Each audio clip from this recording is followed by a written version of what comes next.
Breaking news, Kim at Paulo, hinihinalang magkasama sa Cebu.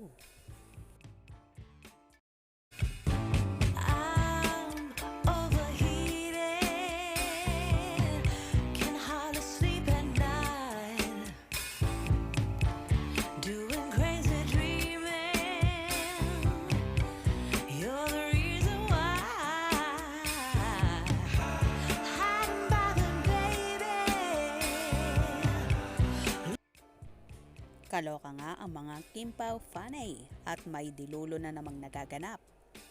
Kasalukuyan kasi na nasa Cebu ang Queen of the Dance Floor na si Kim Chiu para sa isang event doon. Paglapag pa lang ni Kimmy sa Cebu hotel nila ay sinalubong na siya ng sorpresa ng kanyang mga fans kung saan nagkaroon pa ng patarpulin na nasa sasakyan ito sa kanyang mismong hotel na pag-i-stayhan. Very accommodated naman ang dalaga sa mga fans at todo-todo ang naging pasasalamat.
Samantala, marami naman ang naghihinala na kasama raw ni Kim ang napapabalitang nobyo na niya ang kanyang leading man sa mga seryeng Linlang at What's Wrong with Secretary Kim na si Paulo Avellino.